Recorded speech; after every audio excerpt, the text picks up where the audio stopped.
A'udzubillahi minasyaitonirrajim. Bismillahirrahmanirrahim. Alhamdulillahi rabbil alamin. Alhamdulillahilladzi anzala ala 'abdihi alkitab wa lam yaj'al lahu 'iwaja. Salatan wa salaman ala rasulillahil amin wa ala alihi wa ashabihi ajmain. Qala rabbi shrah li sadri wa yassir li amri wahlul 'uqdatam min lisani yafqahu qawli.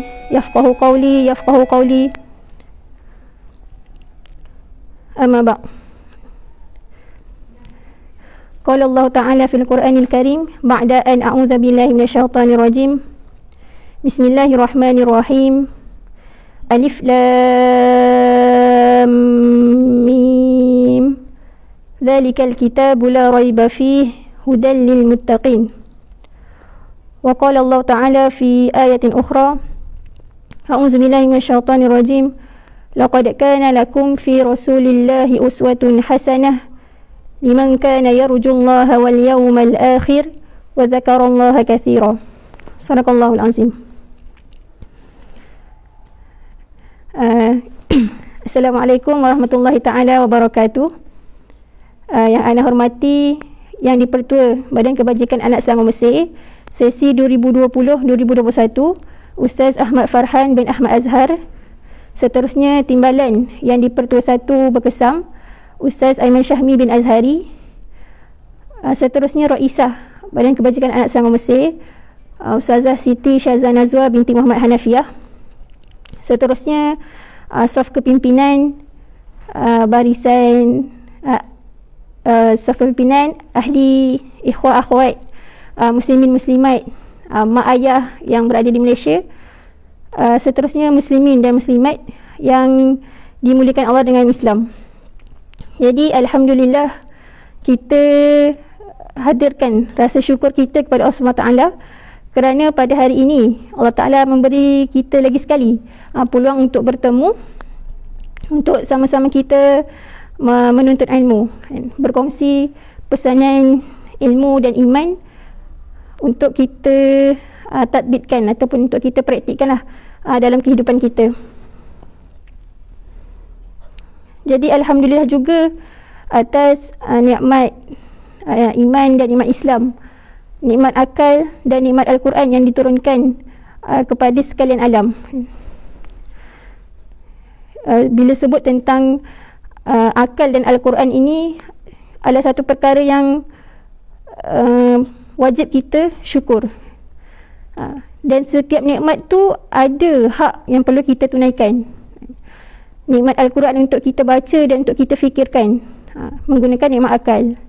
Jadi setiap kali mana kita membaca Al-Quran, setiap kali kita membuka mushaf Al-Quran, setiap kali kita nak mulakan bacaan Al-Quran, maka perlu niatkan dalam hati kita supaya mana bacaan ni adalah untuk menambah kefahaman kita, untuk mencari hidayah, untuk mencari pedoman, untuk menerima teguran secara terus daripada Allah SWT. Sangat rugi bila mana kita membaca Al-Quran tetapi kita tidak mendapatkan apa-apa motivasi, apa-apa teguran yang untuk kita gunakan dalam kehidupan kita. Okay. Jadi alhamdulillah. Okay, berbalik pada ayat Quran yang dibacakan tadi, surah Al-Baqarah ayat yang kedua, ayat 1 dan ayat 2, yang mana merupakan awal penceritaan dalam Al-Quran yang Allah Ta'ala sebutkan berkaitan dengan Al-Quran ini.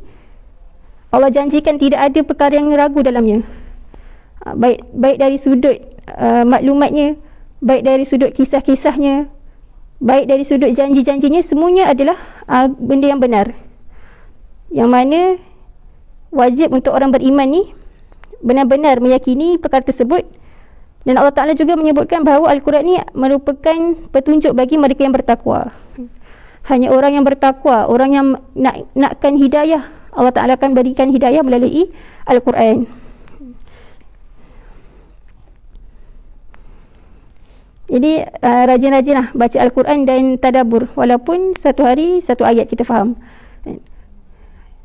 Contoh sebelum ni peringkat berkesan sendiri kita buat tazkirah subuhas berkaitan tadabbur surah Al-Ma'un yang menegur berkaitan solat kan. Jadi bagaimana kita sebagai seorang yang beriman mendengar peringatan-peringatan daripada Al-Quran? Adakah selepas daripada peringatan tersebut kita ada usaha untuk memperbaiki solat kita, sama ada dari sudut rukunnya, ada sudut kekhusyukannya dan sebagainya. Jadi mudah-mudahan Allah Ta'ala jadikan kita dalam golongan orang yang mendapat manfaat daripada Al-Quran, insyaAllah. Okey, itu sekadar mukadimah lah, peringatan untuk kita bersama. Moga-moga hari-hari kita ni menjadi lebih bermakna setiap hari dengan membaca Al-Quran dan mengambil istifadah daripada Al-Quran, insyaAllah. Okey, baik. Jadi untuk hari ini kita akan teruskan untuk pembentangan kitab Fiqhus Sirah An-Nabawiyah tulisan Syekh Muhammad Sa'id Ramadan Al-Buti dalam bab kalau kat paper dia tulis kan hijrah Rasulullah ke Madinah. Tapi sebelum kita masuk pada bab tersebut, kita ada beberapa perbahasan kecil lah sebelum daripada topik hijrah tersebut. Kalau dalam kitab, ada kitab bahasa Arab, boleh buka muka surat 126. Okey. Dalam bab yang terakhir kita bincangkan lebih kurang sebulan lebih kelas yang terakhir berkaitan dengan Bai'atul Aqabah yang kedua, ataupun kita kenali sebagai Bai'atul Kubra. Secara ringkas, apa yang berlaku dalam Bai'atul Aqabah kedua ni adalah dalam peristiwa tersebut di mana berlakunya 70 orang sahabat, 70 orang sahabat Nabi yang daripada Madinah datang ke Mekah secara senyap-senyap untuk menyatakan keislaman mereka, seterusnya berbai'ah, berjanji kepada Nabi untuk berjihad, mempertahankan agama dan Rasulullah SAW. Jadi rentetan daripada bai'ah untuk berjihad, mempertahankan Rasulullah sebagai seorang Nabi, maka penulis Syekh Sa'id Ramadan meletakkan satu perbahasan secara ringkas berkaitan dengan jihad. Kalimah ammah anil jihad wa masyru'iyatih. Perbahasan secara ringkas secara umum berkaitan dengan jihad itu sendiri dan bagaimana pensyariatan jihad. Okey. So dalam topik ni lebih kurang 3 muka surat. Kita boleh ambil 4 poin yang besar. Antaranya akan disebutkan berkaitan dengan makna jihad. Yang kedua, tujuan jihad dalam Islam. Yang ketiga, apa marhalah dalam jihad itu sendiri. Dan seterusnya keempat,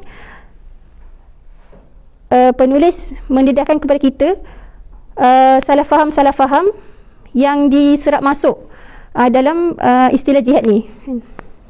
Jadi insyaAllah kita akan tengok satu-satu lah. Okay. Yang pertama sekali, kita sebagai orang Islam, kita perlu yakin bahawa istilah jihad ataupun meyakini jihad ni adalah salah satu komponen yang besar dalam Islam. Jihad ni boleh diumpamakan sebagai satu generator yang akan generator utama yang akan menggerakkan Islam itu sendiri, menggerakkan Islam dan umat Islam. Kerana prinsip jihad ni dia akhirnya akan membentuk jiwa orang Islam yang berani dan kental sehingga dia tidak rasa takut pada sesuatu pun, berani menghadapi segala ancaman dan hanya takutkan kepada Allah SWT. Dan kalau kita tengok kan, perenggan yang kedua disebut anda terus baca ni lah kefahaman dia. Disebutkan perkara jihad ni adalah perkara yang paling ditakuti oleh musuh Islam. Kerana apa? Dia tahu jihad ni adalah satu benda yang sangat power, sangat berkuasa. Bila mana ada dalam jiwa-jiwa orang Islam, maka mereka pun tahu bahawa perkara ini adalah sangat bahaya. Sekiranya tidak disekat semangat jihad ni, maka mereka akan menghadapi satu tentangan yang sangat kuat daripada orang Islam. Okey, kita terus pada perenggan yang ketiga. Amma makna al-jihad fahuwa badlul juhdi fi sabili i'la'i kalimatillah wa iqamatil mujtama' al-islami. Wa amma ghayatihi fahuwa iqamatul mujtama' al-islami wa takwinid daulah al-islamiyah as-sahihah. Jadi secara ringkasnya penulis menerangkan maksud jihad ni adalah badlul juhdi, mengorbankan segala usaha, mengerahkan segala tenaga, daya, upaya fi sabili i'la'i kalimatillah, dengan untuk apa? Untuk menegakkan kalimah Allah Ta'ala, menegakkan syariat Islam, menegakkan undang-undang Islam, wa iqamatil mujtama' al-islami, dan untuk membentuk satu masyarakat Islam.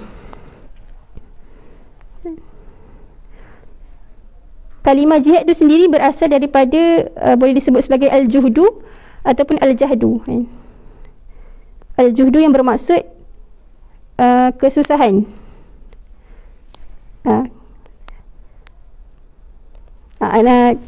Confuse pula maksud al-jahdu dan al-juhdu, tapi nanti boleh simak balik tapi dia boleh berasal daripada dua kalimah tersebut.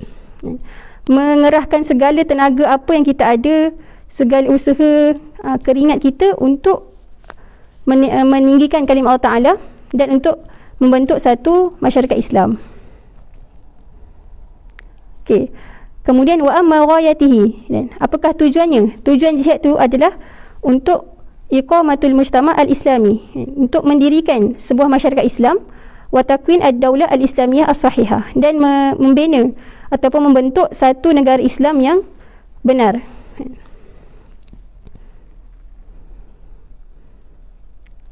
Seterusnya, wa ammal marahil allati marra biha faqad kana al-jihadu fi sadr al-islam kama alimna muqtasiran ala ad-da'wah as-silmiyah ma'a as-sumudi fi sabiliha lil mihan wasyada'id.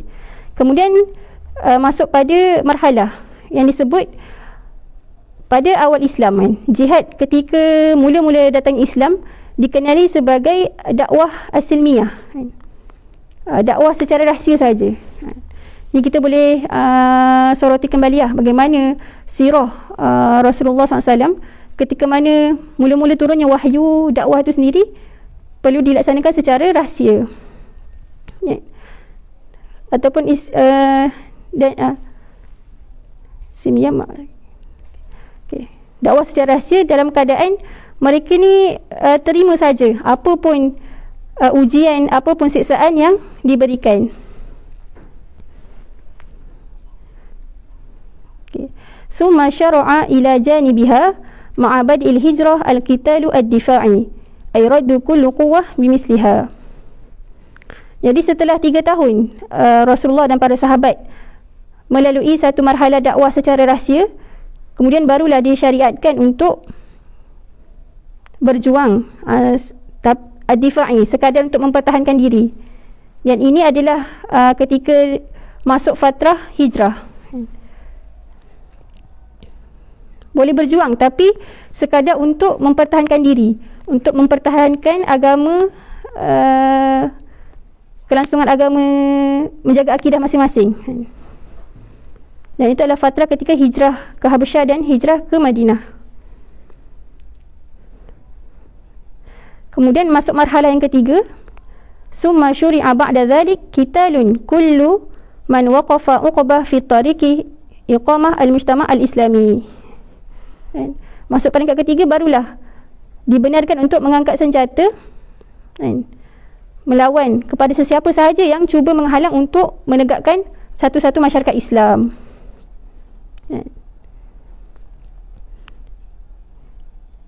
Ala alla yaqbal minal mulahidah wal wathaniyin wal musyrikin illa al-islam wa dhalika li'adami imkan al-insijam bain al-mujtama' al-islami as-sahih.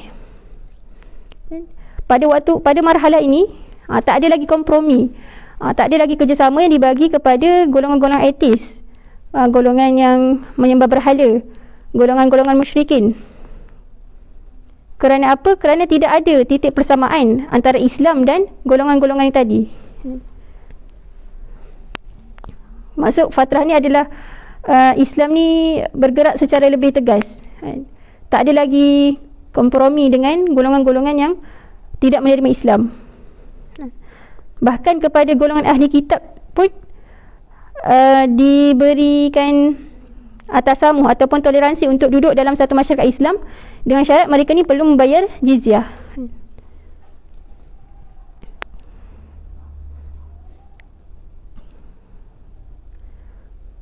Kemudian marhalah akhirah, perenggan yang last sekali, wa inda hadhil marhalah al-akhirah istaqarra hukmul jihadi fil Islam. Dan pada marhalah yang terakhir telah diperintahkan satu hukum jihad dalam Islam. Wa hadha huwa wajibul muslimin fi kulli asrin idza tawaffarat ladaihim al-quwwah wal 'iddah al-lazimah. Dan kewajipan ni adalah kewajipan kepada semua muslim di sepanjang zaman sekiranya mereka ni mempunyai kekuatan dari sudut senjata dan tenaga semua. Seperti mana Allah SWT berfirman dalam surah Taubah ayat 123. A'udzubillahi minasyaitonirrajim. Qatilul ladzina yalunakum minal kuffar wal yajidu fikum ghilzah wa'lamu annallaha ma'al muttaqin. Wahai orang-orang beriman, perangilah siapa saja orang-orang kafir yang di sekitar kamu, dan hendaklah mereka ni menemui ataupun merasai kekerasan daripada kamu, dan ketahuilah bahawasanya Allah Ta'ala bersama dengan orang-orang yang bertakwa. Juga dalam satu hadis Nabi disebut, yaqulu Rasulullah sallallahu alaihi wasallam, umirtu an uqatilan nas hatta yaqulu la ilaha illallah faman qala la ilaha illallah asamu minni ma lahu wa nafsahu illa bihaqqihi wa hisabihi 'ala Allah. Nabi sebut apa? Aku diutuskan, aku diperintahkan, aku disuruh untuk memerangi manusia sehinggalah mereka mengucapkan kalimah la ilaha illallah, dan barang siapa yang mengucapkan la ilaha illallah maka akan terpeliharalah daripadaku hartanya dan jiwanya. Jadi ini antara dua dalil yang memberitahu kepada umat Islam berkaitan dengan perintah jihad.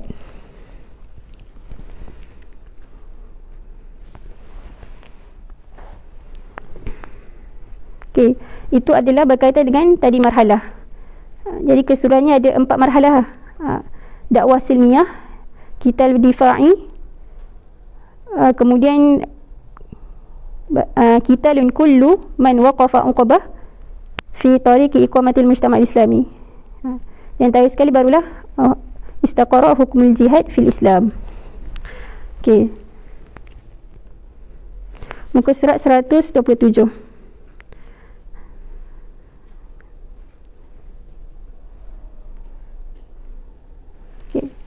Okay, dalam perenggan yang pertama, muka surat 127 disebut di sini kita faham bahawa jihad fisabilillah ni ataupun berjuang di jalan Allah ni bukanlah sekadar harbu difa'iyah, sekadar bertahan ataupun bersikap defensif sahaja, ataupun bersifat menyerang saja, ofensif. Itu bukan jihad dalam Islam. Bahkan perintah jihad dalam Islam ni isi penting dia adalah apa-apa yang dibuat untuk bertujuan iqamah al-mujtama' al-islami, untuk menegakkan satu masyarakat Islam.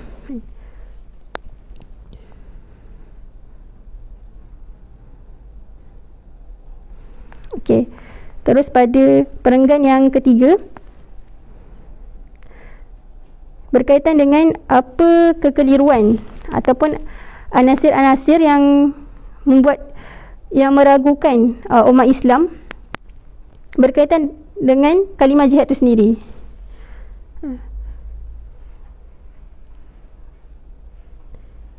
Syekh Said Ramadan menyimpulkan apa yang dibuat oleh musuh Islam ni kepada dua teori ataupun dua strategi, yang mana dua strategi nampak kontra, tapi sebenarnya mempunyai hadaf yang sama, iaitu ilgha' masyru'iyah al-jihad min asasihi, untuk menghapuskan dan untuk melenyapkan pensyariatan jihad, rasa nak berjihad dalam diri umat Islam.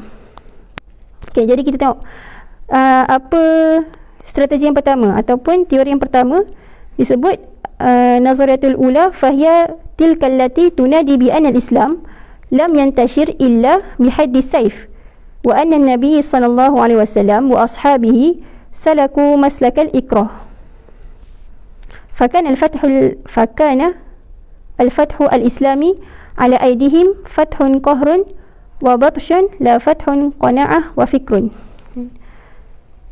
Strategi yang pertama adalah diorang ni melaungkan bahawa Islam ni tersebar ataupun berkembang dengan mata pedang. Nabi Muhammad SAW dan para sahabat menyebarkan Islam dengan kekerasan, dengan peperangan dan dengan cara paksaan. Islam ni adalah agama yang ekstrim, yang bengis, yang keras. Itu yang pertama. Kemudian yang kedua, strategi yang kedua adalah fahiyatil kallati tahtafu bi'aksi dzalika tamaman. Okey. Dia berlawan secara total dengan yang pertama tadi. Ai annahu dinun salamun wa mahabbah. La yashra' al-jihadu fihi illa liraddil udwan al-mudahim. Yang kedua ni dia akan datangkan satu gambaran ataupun dia buat satu slogan yang menyampaikan Islam ni adalah agama yang sejahtera, salamun wa mahabbah, satu agama yang sangat berkasih sayang, yang mana dalam Islam ni la yashra'al jihadu fihi, tidak disyariatkan pun jihad. Dalam Islam ni tak ada jihad pun, kecuali mereka ni akan berlawan kalau terpaksa dengan musuh-musuh luar. Itu pun lawan sekadarnya sahaja. Wala yuharib ahluhu illa idza arghamu ala dhalika. Okey.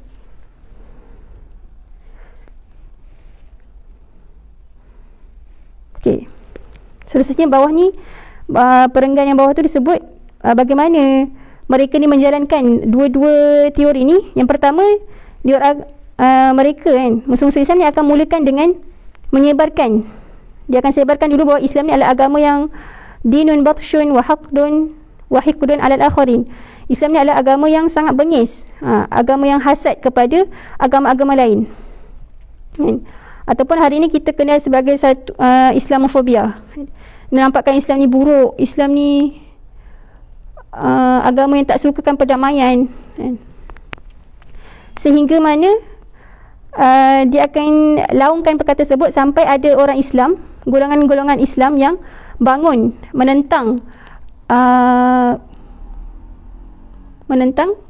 fitnah tersebutlah.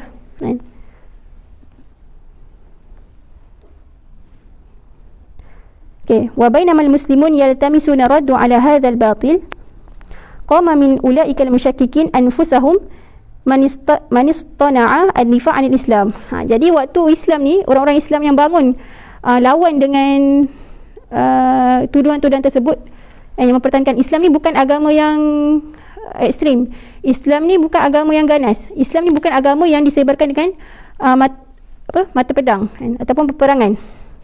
Jadi waktu ni salah seorang daripada musyakkikin ataupun orang-orang barat ni lah, dia akan bangun dan seolah-olah berada di pihak Islam. Dia orang akan bangun dan mengatakan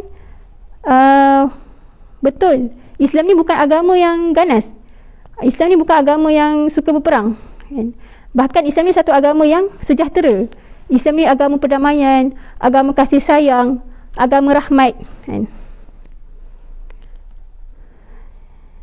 Islam ni agama yang tak ada, dalam Islam tak ada pun persyaratan untuk jihad. Islam tak suruh pun umat dia berperang dan sebagainya. Okay. Jadi antara modus yang diorang buat, sehingga mana akhirnya setelah musuh Islam yang berlakon ni tadi, berlakon seolah-olah mempertahankan Islam, Sehingga kalau tengok muka surat 128 disebut fasafaqa basta'ul muslimin tawilan li hadha ad-difa' fi ghamrati ta'athurihim min az-zulmi asy-syani al-awwal. Jadi orang-orang Islam yang cetek iman dia, yang dangkal kefahaman dia tentang Islam, akan rasa macam wow, bagusnya dia sama-sama menyokong Islam. Sedangkan sebenarnya dia tak tahu itu adalah salah satu strategi yang dilakukan oleh musuh Islam untuk menghilangkan unsur-unsur jihad.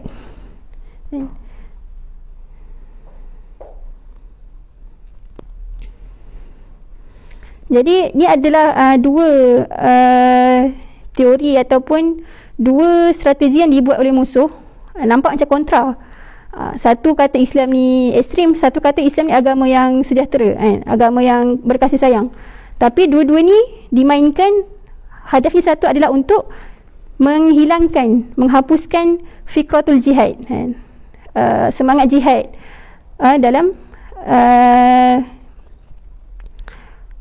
dalam jiwa-jiwa orang Muslim.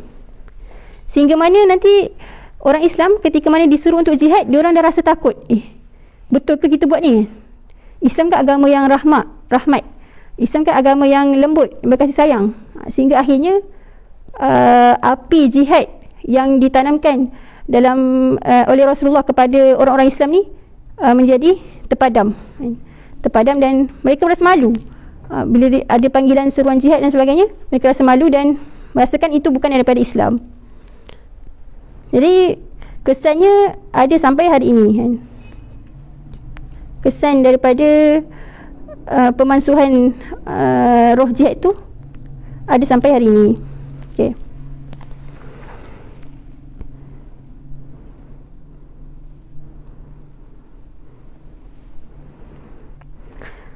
Dalam satu penulisan lain disebut, apa lagi sebenarnya antara strategi yang dilakukan oleh musuh Islam ni untuk menghilangkan rasa nak berjihad dalam diri orang Islam adalah antaranya adanya sekolah-sekolah ataupun institusi pendidikan dengan yang ditubuhkan atas mengikut aliran barat, yang memisahkan antara agama dan dunia, sehingga dia merasakan agama ni adalah bukan perkara yang perlu diperjuangkan.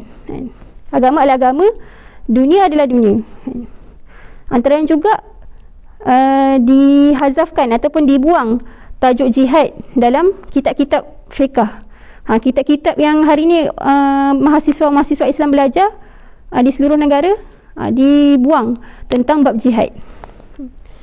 Dan ni pun kita dengar lah, kalau dalam Universiti Azhar sendiri pun ada disebut tentang tajuk-tajuk jihad ni dah tak ada, dah tak diajar secara langsung dalam silibus-silibus kitab. Ni antara yang lain, para ilmuwan ataupun para da'i ni diugut untuk tidak bercakap tentang jihad secara umum. Dan ini juga berlakulah di negara-negara Islam. Biasa kalau cakap jihad memang akan dicop sebagai ekstrim, sedangkan perkara tersebut ada pensyariatannya dalam Islam, tetapi telah berjaya dipadamlah oleh musuh-musuh Islam.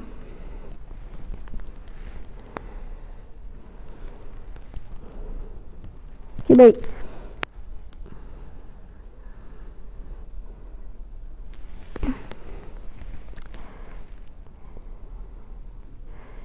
Dalam ni juga disebut antara perbualan, dirakamkanlah satu perbualan antara seorang ulama, Al-Ustaz Dr. Wahbah Az-Zuhaili. Disebut Dr. Wahbah ni menyebutkan dalam kitabnya Athar Al-Harbu fil Fiqh Al-Islami, kesan-kesan peperangan dalam fiqh Islam, fiqh Islam. Antaranya disebut seorang orientalis barat, ketika mana dia bertemu dengan doktor, disebut apa yang paling ditakuti oleh orang-orang barat ni adalah tertonjolnya fikratul jihad fi awsatil muslimin, dalam kalangan orang Islam. Tu nak kata dia orang sendiri mengaku bahawa paling dia orang takut adalah bila mana orang Islam ni nampak dia punya roh jihad dalam diri mereka ni terzahir. Kerana disebut apa tadi? Bila mana orang Islam ni, jiwa-jiwa orang Islam adanya prinsip jihad dalam diri mereka, maka akan membentuk satu jiwa yang berani dan kental, dan mereka ni tak takut apa-apa melainkan Allah SWT. Mereka sanggup mati, meninggalkan keluarga, meninggalkan harta, meninggalkan segala perkara yang berkaitan dengan dunia, hanya semata-mata untuk mempertahankan agama. Jadi perkara ni tak ada dalam jiwa musuh-musuh Islam ni lah. Mereka melawan, mereka berjihad. Islam jihad ke diorang? Mereka menyerang orang Islam ni kerana kepentingan mereka lah.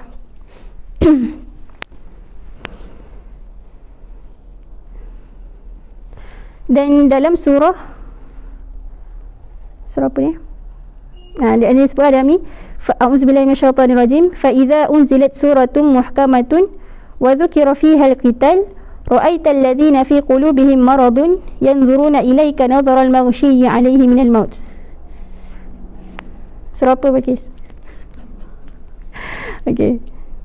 Tak tulis surah kan? Jadi dalam ayat ni Allah Ta'ala sebutkan ketika mana turunnya satu surah yang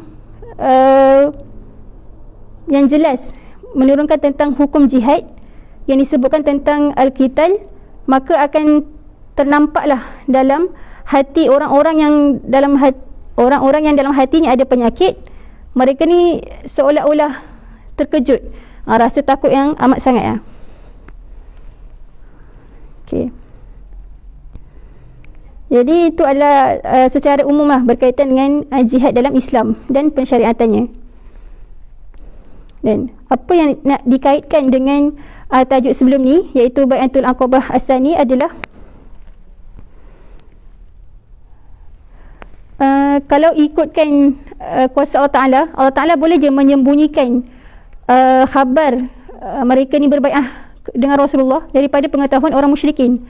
Tapi nak kata dengan kuasa Allah Ta'ala sampai berita ni kepada orang-orang musyrikin, yang akhirnya menjadi sebab untuk mereka ni berjihad dan berhijrah ke Madinah. Dan disebutkan Bai'atul Aqabah As-Saniyah ni adalah muqaddimah al-ula, muqaddimah kepada hijrah Rasulullah SAW ke Madinah. Okey, selesai berkaitan dengan kalimah jihad tu. Terus masuk pada 129, iznu Rasulullah SAW li ashabihi bil hijrah ila Madinah. Keizinan Rasulullah SAW untuk para sahabat ni berhijrah ke Madinah. Jadi sebelum ni mungkin ramai yang kita tahu hijrah ke Madinah ni dimulakan oleh Rasulullah, tapi sebenarnya dimulakan oleh para sahabat, sehingga boleh sebut hampir keseluruhan sahabat Rasulullah yang berada di Mekah pada waktu tersebut, hampir kesemuanya telah berhijrah ke Madinah. Dan waktu tu yang tinggal hanyalah Rasulullah SAW, Sayyidina Abu Bakar dan Sayyidina Ali, serta beberapa orang Islam yang ada halangan lain lah, antaranya sakit, antaranya yang dikurung dan sebagainya. Jadi rentetan daripada Bai'ah Aqabah yang kedua tadi, bila mana kantoi yang diorang ni berjumpa dengan Rasulullah dan berjanji setia untuk mempertahankan Rasulullah dan menentang orang musyrikin Quraisy, maka diorang rasa marah. Dan disebabkan diorang tak jumpa siapa di antara mereka yang telah berbai'ah dengan Rasulullah tadi, maka seksaan ataupun kezaliman, ancaman yang diberikan kepada orang Islam ni makin kuat. Disebabkan diorang geram ni, tak jumpa siapa yang join janji setia dengan Rasulullah pada Bai'ah Aqabah As-Sani sebelum ni kan. Jadi disebabkan para sahabat ni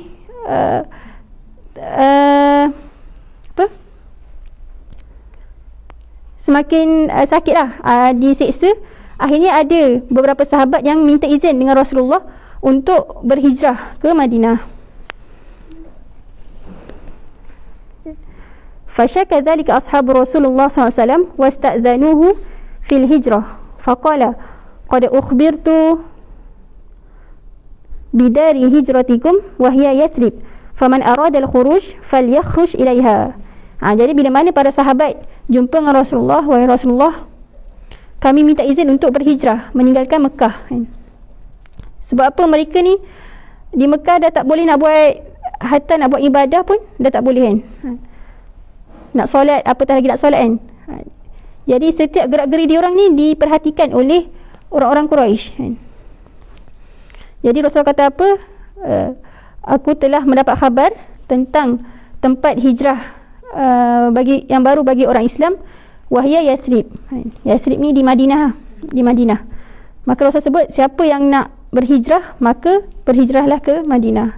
Jadi setelah Rasulullah memberikan green light ataupun keizinan kepada para sahabat untuk keluar berhijrah dulu ke Madinah, maka mereka ni bersegera tanpa rasa ragu-ragu membuat persiapan untuk berhijrah ke Madinah.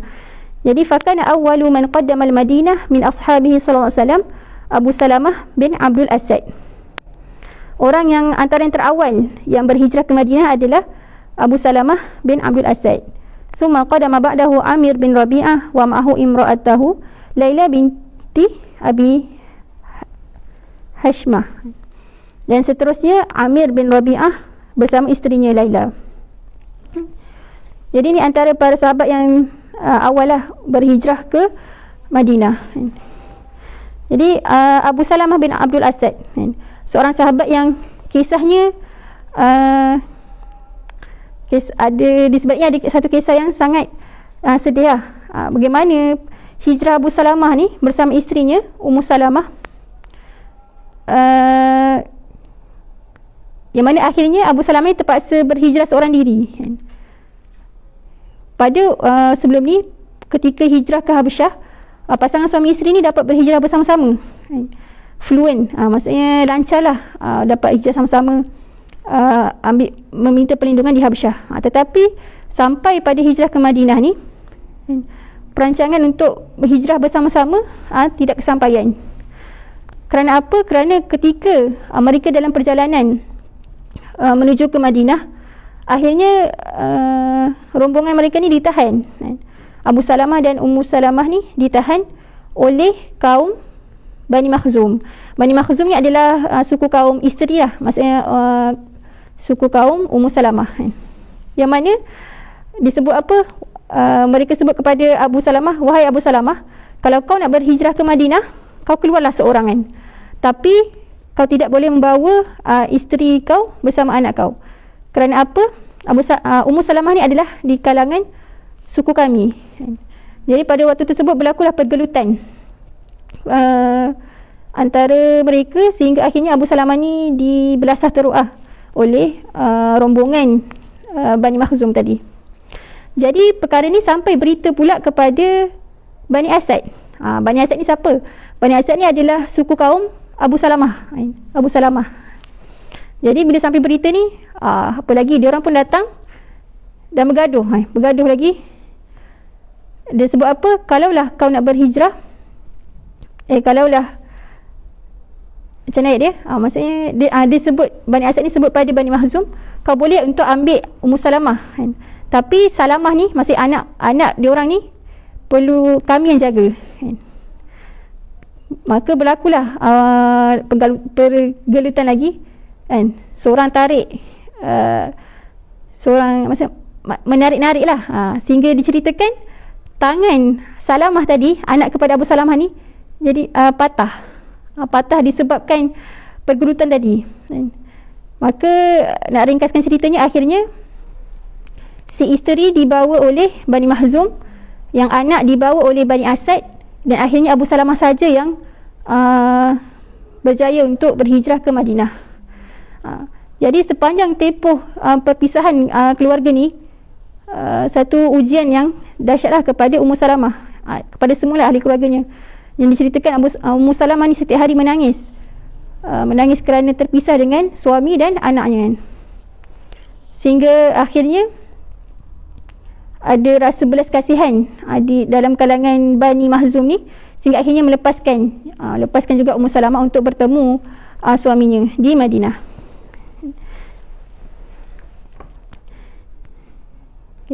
Jadi akhirnya mereka ni satu keluarga berjumpalah di Madinah. Okey, baik. Seterusnya, walam yuhajir ahadun min ashabi Rasulillah sallallahu alaihi wasallam illa mutakhaffiyan ghair Umar bin Al-Khattab radhiyallahu anhu. Okey. Ini kisah kedua. Kisah kedua dalam ketika mana para sahabat ni berhijrah. Semua para sahabat ni berhijrah dalam keadaan selai sepinggang, tak bawa satu harta pun, tak bawa satu senjata pun, sekadar bawa diri mereka sendiri tanpa bekalan makanan dan sebagainya, dan dalam keadaan senyap-senyap. Kebanyakan mereka ni berhijrah pada waktu yang tak ada orang, dalam keadaan ketakutan, dalam keadaan kena senyap-senyap. Semua sahabat macam tu cara hijrahnya, kecuali Sayyidina Umar. Okay, apa yang berlaku dalam kisah hijrah Sayyidina Umar ni? Sayyidina Umar ni kita kenali sebagai seorang yang sangat berani, sangat berani dan tegas. Sehingga mana ketika Sayyidina Umar nak berhijrah ke Madinah, Sayyidina Umar datang dulu ke bahagian ke Kaabah, dalam keadaan senjatanya, dalam keadaan bekalan-bekalan untuk berhijrah ni, dengan berani menjerit di tengah-tengah orang-orang musyrikin Mekah pada waktu tersebut. Disebut apa? Syahatil wujuh la yarghamullah illa hadhil ma'atis man arada ayuthkal ummahu aw yutam waladahu aw yurmal zawjatahu falyulqini wara'a hadzal wadi. Disebut apa? Celakalah setiap muka-muka, dan inilah muka-muka yang akan dikalahkan oleh Allah Ta'ala nanti. Barang siapa yang nakkan emaknya keseorangan, atau nakkan anaknya menjadi yatim, atau nakkan isterinya menjadi janda, maka jumpalah aku di belakang lereng bukit ini. Sayyidina Umar mengatakan dengan secara terang dan tegas serta berani, barang siapa yang berani nak mak dia hidup seorang, anak dia jadi yatim ataupun isteri yang jadi janda, jumpalah aku. Maka Sayyidina Ali sebut, tiada siapa yang berani bertemu dengan Umar selepas daripada tersebut. Sehingga akhirnya Sayyidina Umar dapat berhijrah ke Madinah tanpa sebarang halangan. Okey. Dan berterusanlah para sahabat yang berhijrah dari Mekah ke Madinah, sehingga akhirnya hatta lam yabqa bi Makkah minhum illa Rasulullah wa Abu Bakar wa Ali atau mu'adzib mahbus atau marid atau da'if anil khuruj. Sehinggalah di Mekah yang Islam waktu tu tinggal Rasulullah, Abu Bakar, Sayyidina Ali, dan beberapa orang Islam yang memang dikurung, ataupun orang Islam yang sakit dan memang lemah ataupun tidak mampu untuk berhijrah. Okey. Surat 130, Al-Ibar wal-Izad. Pengajaran yang boleh kita ambil daripada kisah penghijrahan para sahabat ke Madinah ni, antaranya adalah pertama, kita melihat ibtilah ataupun ujian kepada orang beriman ni memang takkan pernah habis. Seperti mana orang-orang Islam di Mekah ni, ketika mana di Mekah mereka ni diuji dengan fitnatul iza wa ta'zib wa ma yarunahu minal musyrikin min alwanil huz'i wa sukhriyah. Ketika di Mekah mereka ni diuji dengan al-iza, seksaan-seksaan dan ancaman-ancaman.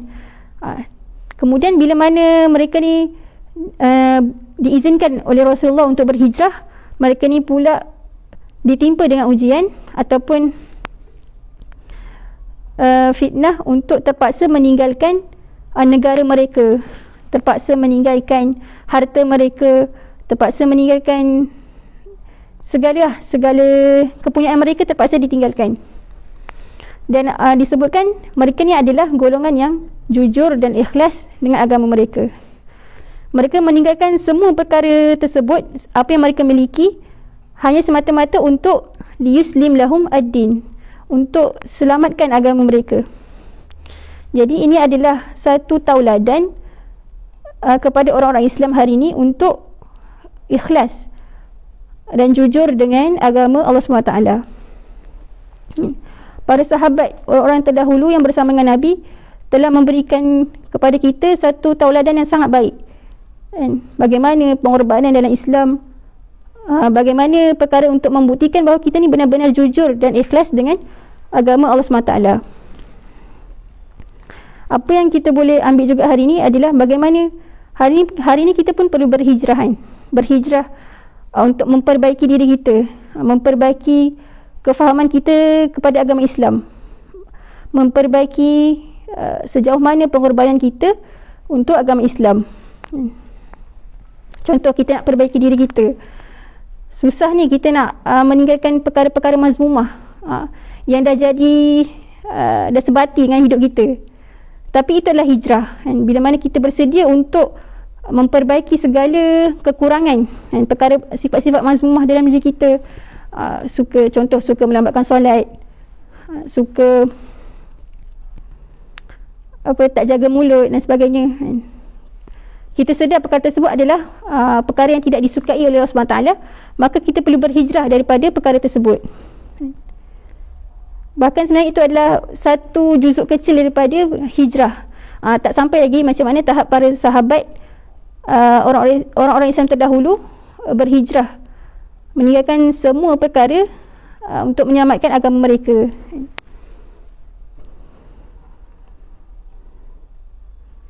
Jadi ingatlah satu hadis Nabi yang Nabi janjikan, yang mafhumnya, barang siapa meninggalkan sesuatu perkara kerana Allah Ta'ala, maka dia kena yakin bahawa Allah Ta'ala akan gantikan dengan satu perkara yang lain yang lebih baik daripada perkara yang dia tinggalkan tu.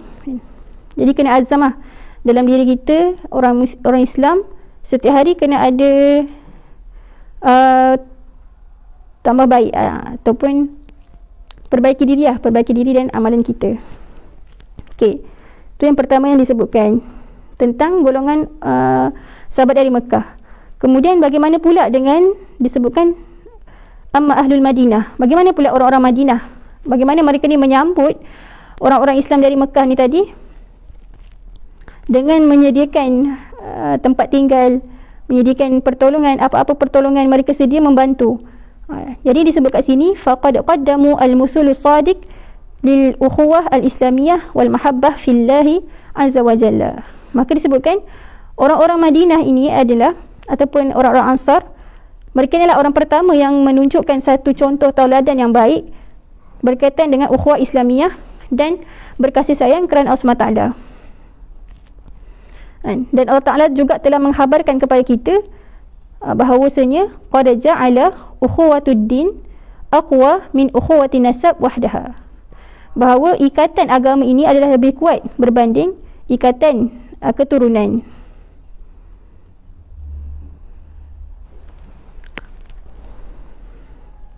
Dan kisah Muhajirin dan Ansar ni disebutkan dalam suratul Anfal ayat 72. Innal ladzina amanu wa hajaru wa jahadu bi amwalihim wa anfusihim fi sabilillah. Ini adalah ditujukan kepada orang-orang dari Mekah yang berhijrah dan berjihad dengan harta dan diri mereka di jalan Allah SWT. Walladzina awaw wa nasaru ulaika ba'duhum awliya'u ba'd. Walladzina awaw wa nasaru ni ditujukan kepada orang-orang Ansar, orang-orang yang berada di Madinah. Dan Allah Ta'ala sebut mereka ni adalah penolong antara satu sama lain. Walladzina amanu wa lam yuhajiru. Barang siapa yang mereka beriman tetapi mereka tidak berhijrah fi sabilillah, malakum min walayatihim min syai'in hatta yuhajiru. Maka dia perlu berhijrah, maka akhirnya nanti mereka perlu juga untuk berhijrah. Jadi antara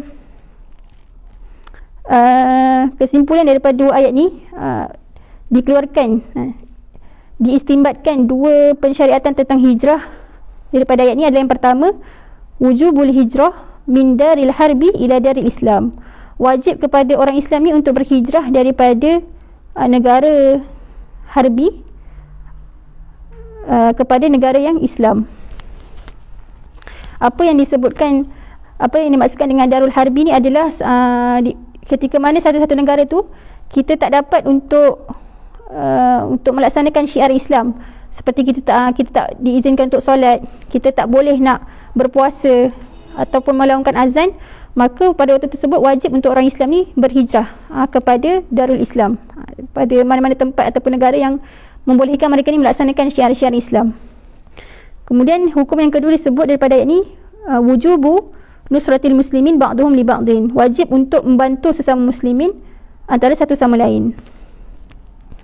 Selagi mana ada kemampuan untuk bantu muslimin di negara-negara lain, maka wajib bantu sehabis dayanya.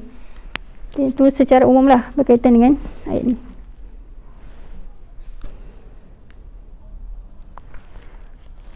Okay. Ada 5 minit kan, baru nak masuk Hijratul Rasul. Tak apa, kita terus dulu. Jadi setelah selesai para sahabat ni berhijrah, dan kita pun dah tengok apa antara ibrah dan pengajaran yang boleh kita ambil daripada penghijrahan para sahabat tadi, maka tibalah saat Rasulullah SAW diizinkan untuk berhijrah. Jadi Rasulullah ni bukan saja-saja melambatkan untuk berhijrah, tapi Rasulullah SAW menunggu green light keizinan daripada Allah SWT. Disebutkan dalam satu hadis, ulama sirah menceritakan bahawa sebenarnya Sayyidina Abu Bakar ni dah pernah minta izin Rasulullah untuk berhijrah terlebih dulu, maksudnya berhijrah awal lah bersama dengan para sahabat yang lain. Tetapi Rasulullah kata tunggu sehingga aku diberi izin untuk berhijrah juga. Jadi kat situ Sayyidina Abu Bakar faham bahawa Rasulullah nak jadikan Sayyidina Abu Bakar ni sebagai teman untuk berhijrah. Jadi Sayyidina Abu Bakar dia tahan dululah, tahan diri dia untuk berhijrah dan menunggu Rasulullah SAW. Jadi sepanjang menunggu tempoh mendapat keizinan tu, Sayyidina Abu Bakar ni dah siapkan bekalan-bekalan ataupun persediaan untuk berhijrah. Antaranya dah siapkan dah 2 tunggangan untuk berhijrah, dan sepanjang masa 4 bulan dijaga baik-baiklah tunggangan tersebut, diberi makan dan diberi minum. Okey. Dalam masa yang sama, ketika mana orang-orang Quraisy di Mekah ni, dia dah melihat seorang-seorang orang Islam ni keluar daripada Mekah, dan mereka ni semakin marah lah, setiap hari makin marah, sehingga akhirnya mereka ni berkumpul, keluarkan satu memo mesyuarat untuk bertemu dengan semua ketua-ketua kabilah, bincangkan cara terbaik untuk membunuh Rasulullah SAW. Dan mereka ni telah berkumpul di Darun Nadwah. Kisah ni kita dah selalu dengar juga lah, cuma kita baca, kita ceritakan secara laju lah. Jadi ketika di Darun Nadwah ni, mereka pun berbincang apakah cara terbaik untuk bunuh Rasulullah. Sehingga bukan manusia je yang bincangkan, bahkan iblis datang dalam pertemuan tersebut, tapi datang menjelma sebagai seorang orang yang tua yang mengaku datang daripada Najat. Dia kata apa? Aku datang untuk bantu memberi idea dan pendapat yang terbaik bagaimana untuk membunuh Nabi Muhammad SAW. Nak kata musuh Nabi Muhammad ni bukan hanya manusia, bahkan iblis kan. Iblis datang bantu orang-orang kafir ni untuk membunuh Nabi Muhammad.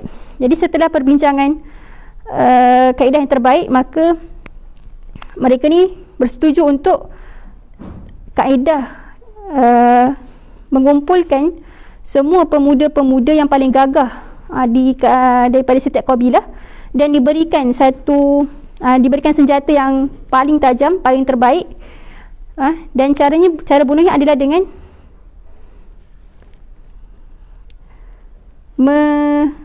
menikam ataupun memukul, menetak Rasulullah SAW dengan serentak. Sebab apa dibuat macam tu? Supaya mana Rasulullah ni adalah daripada kabilah Abdul Manaf. Jadi bila mana berlaku pembunuhan, dan sewaktu nak tuntut kematian nanti susah untuk kaum Abdul Manaf ni nak tuntut siapa pembunuhnya, sebab yang bunuh ni ramai. Dan mereka rasa dalam kaedah tersebut akhirnya Abdul Manaf takkan tuntut atas kematian Rasulullah sebab susah kan. Jadi setelah selesai mereka ni bincang, maka datang Sayyidina Jibril AS bertemu dengan Rasulullah SAW dan membawa perintah untuk hijrah. Sayyidina Jibril bagi tahu tentang perancangan-perancangan orang kafir dan memberitahu kepada Rasulullah tentang, wahai Rasulullah, kau telah diizinkan untuk berhijrah. Dan hijrah Rasulullah ni bukan Rasulullah susun sendiri, bahkan Allah Ta'ala yang tetapkan hijrah pada waktu malam, hijrah jalan sekian-sekian, semua itu telah diatur oleh Allah SWT.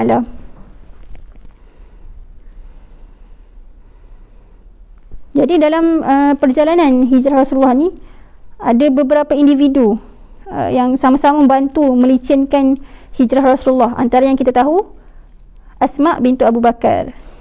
Apa tugas Asma ni? Dia menyediakan bekalan makanan kepada Rasulullah dan akan menghantar di Gua Sur setiap hari. Di mana kita kenal Asma ni waktu ni dalam keadaan syarat mengandung kan. Jadi para muslimat kan, akhwat ni boleh ambil semangat daripada Sayyidatina Asma. Hidup untuk walaupun dalam keadaan ada keuzuran sendiri, tapi masih semangat untuk membantu perjalanan Rasulullah SAW dan ayahnya.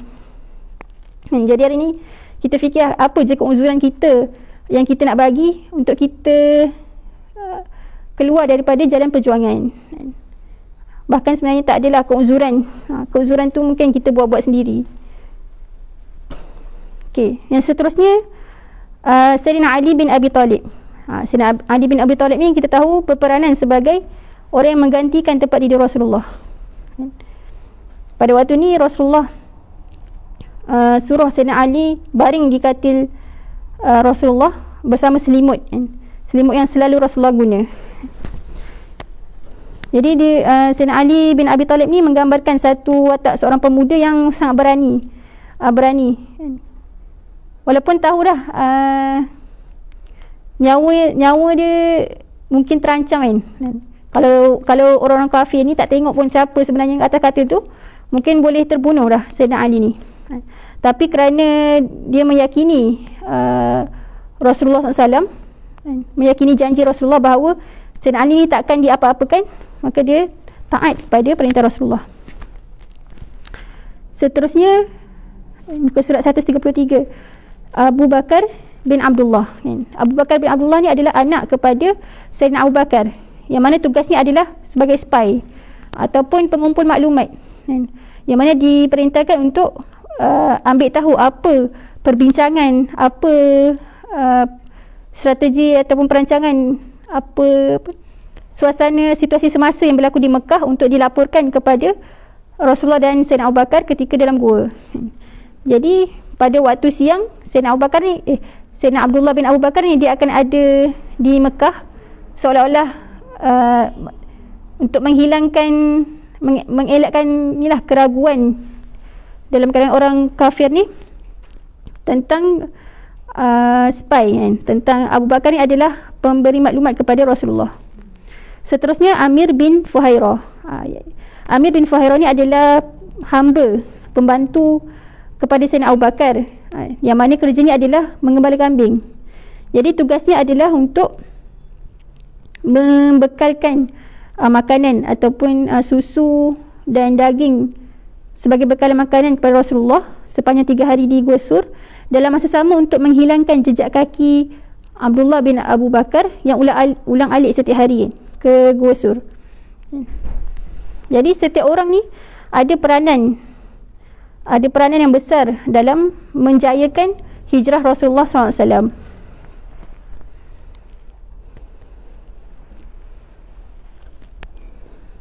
Okey, sikit lagi habiskan sikit lagi. Okey, sambung lagi kisah ketika mana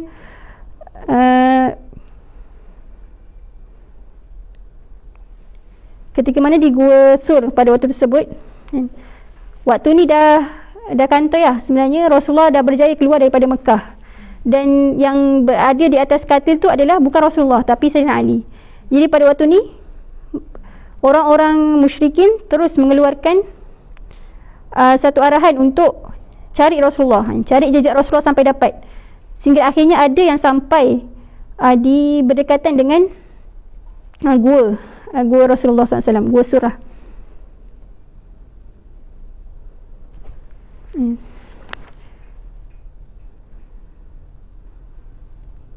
Okay. Dan pada waktu ni Sayyidina Abu Bakar dan Rasulullah memang dengar tapak kaki orang-orang musyrik ni. Dan kalau ikut fitrahnya berdebar lah kan. Dah nak kantoi dah ni kan. Dah nak kantoi dah ni. Kemudian Sayyidina Abu Bakar sebut apa? Lau nazar ahaduhum tahta qadamahu la ra'ana. Kalaulah orang ni, orang kat luar gua ni tundukkan kepalanya, confirm dia dah nampak kita wahai Rasulullah. Tinggal tundukkan badan sikit je, terus dah nampak.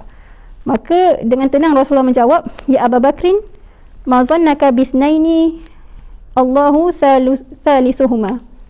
Wahai Sayyidina Abu Bakar, wahai sahabatku, apa pandangan engkau berkaitan dengan dua orang dan orang yang ketiganya adalah Allah SWT. Satu persoalan yang diberikan kepada Sayyidina Abu Bakar berkenaan jangan risau kan, bila mana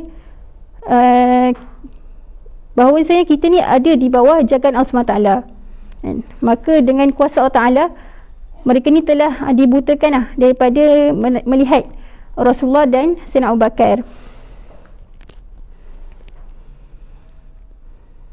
Okay. Cuma sebelum tu kan, ada satu peristiwa yang berlaku, yang ni pun kita dah selalu dengar juga, bagaimana ketika mana Rasulullah dan Sayyidina Abu Bakar mula-mula sampai di Gua Sur, apa yang dibuat oleh Sayyidina Abu Bakar pada waktu tersebut kan, yang menggambarkan kasihnya seorang sahabat kepada Rasulullah SAW. Ketika mana sampai jadi di Gua Sur, Sayyidina Abu Bakar tidak membenarkan untuk Rasulullah masuk dahulu kan. Sebelum Sayyidina Abu Bakar cek dulu ada tak haiwan-haiwan yang berbisa ataupun haiwan-haiwan yang buas yang boleh mencederakan Rasulullah.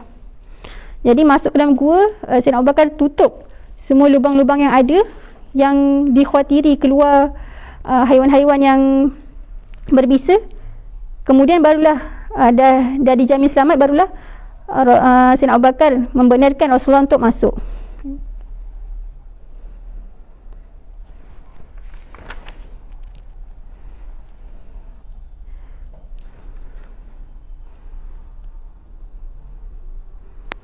Okay.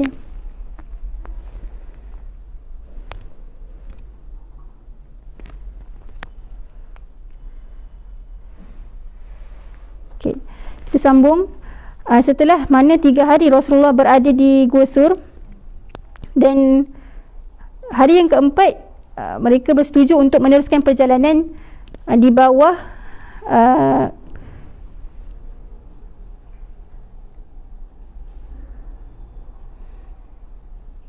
bersama dengan seorang petunjuk jalan yang dikenali sebagai Abdullah bin Uraiqid.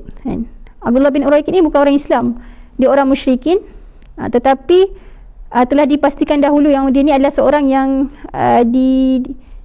dipercayai untuk menunjukkan jalan dan untuk menjaga, yang boleh menjaminlah kerahsiaan bahawa yang dibawanya itu adalah sebenarnya Rasulullah.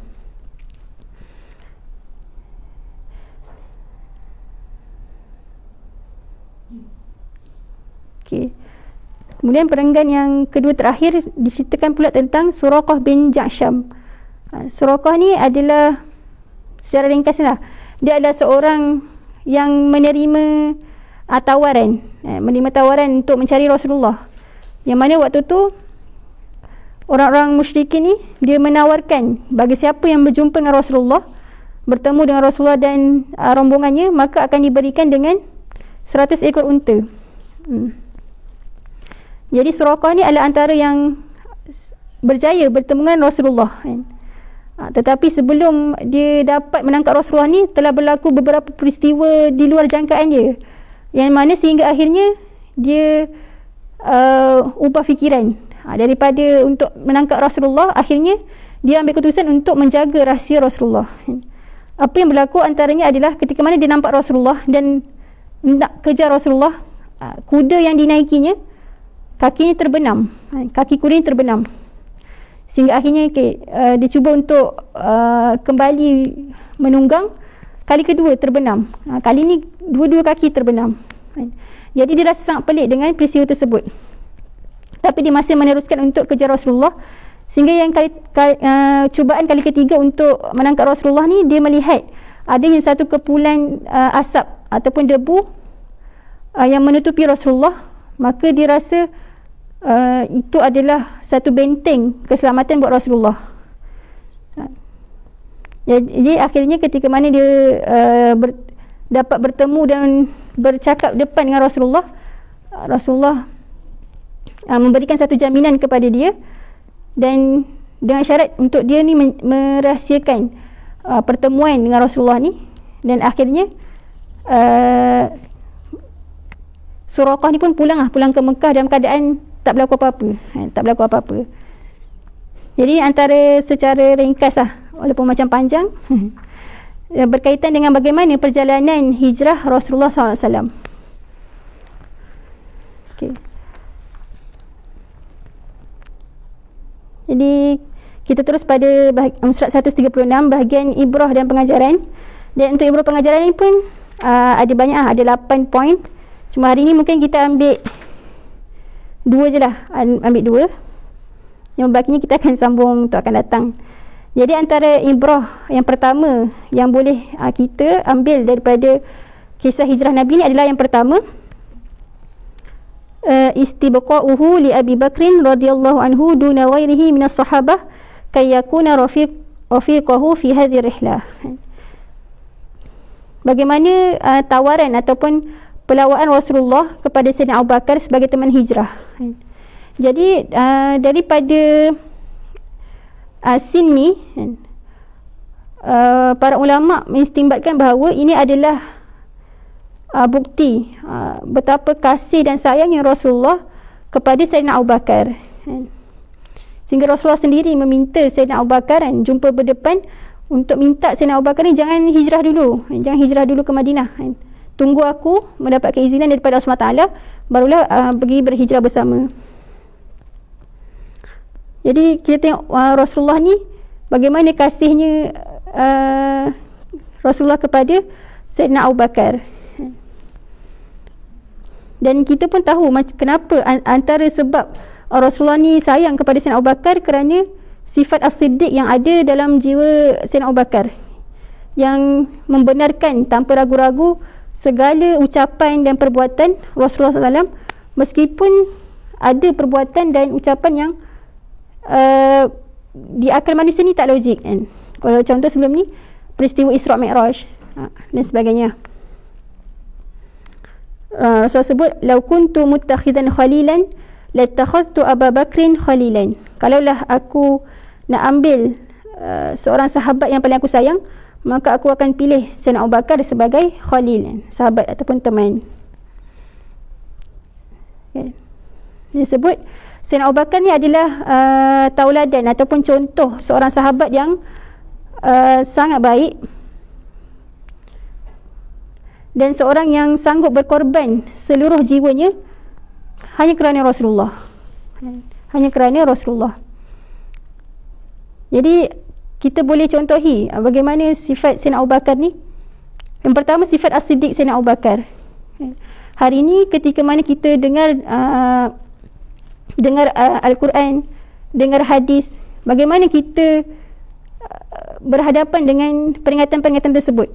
Adakah kita ni as-siddiq ataupun terus membenarkan seperti mana Sayyidina Abu Bakar membenarkan ucapan-ucapan Nabi, ataupun kita ni hanya membenarkan luaran saja, tapi dalam hati kita masih ragu-ragu dengan janji-janji dalam Al-Quran, dengan janji dalam hadis.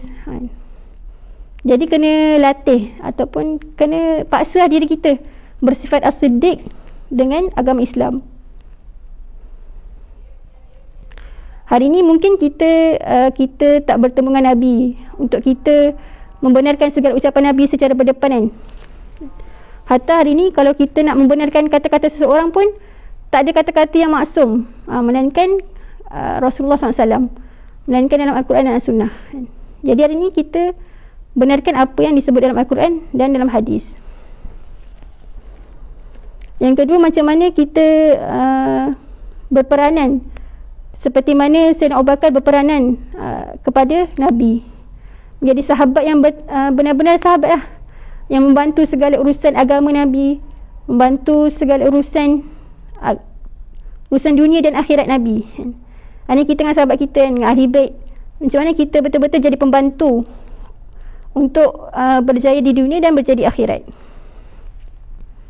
Okey, itu yang pertama. Kemudian ibrah yang kedua adalah berkaitan perbandingan hijrah Sayyidina Umar dan hijrah Nabi Muhammad sallallahu alaihi wasallam. Ada persoalan yang mengatakan kenapa Sayyidina Umar ni berhijrah secara terang-terang dan boleh memberi ancaman pula pada orang-orang musyrik, sedangkan Rasulullah ni berhijrah dalam keadaan senyap-senyap, pada waktu malam, terpaksa bersembunyilah. Ayakuna Umar bin Al-Khattab asyaddu jar'atan minan Nabi alaihi salatu wasalam. Adakah Sayyidina Umar ni lebih berani daripada Nabi? Ada yang didatangkan persoalan tersebut. Jadi jawapannya apa? Hijrah Sayyidina Umar ni secara berani itu adalah tindakan peribadi, ya'idu tasarrufihi tasarrufan syakhsiyan la hujjah tashri'iyah fihi. Tak ada pun hujah pensyariatan tentang cara Sayyidina Umar ni berhijrah, dan itu adalah terserah kepada sesiapa pun untuk dia pilih macam mana cara untuk dia melaksanakan sesuatu arahan, ataupun macam mana seseorang tu pilih cara untuk dia bertindak mengikut kekuatan masing-masing, mengikut keberanian dan tahap keimanan masing-masing. Itu adalah hijrah Sayyidina Umar. Okay. Amma Rasulullah, adapun hijrah Rasulullah ni, cara Rasulullah hijrah ni adalah musyarra'. Itu adalah apa yang diperintahkan, apa yang disuruh. Itulah cara yang Allah perintahkan. Kalau beza tadi, Sayyidina Umar ni adalah la hujjah tashri'iyah, bukan tak ada persyariatan pun tentang macam mana Sayyidina Umar berhijrah, tapi cara Rasul berhijrah ni adalah apa yang diperintahkan dan yang disuruh oleh Allah SWT, dan segalanya adalah berkaitan dengan agama. Okey.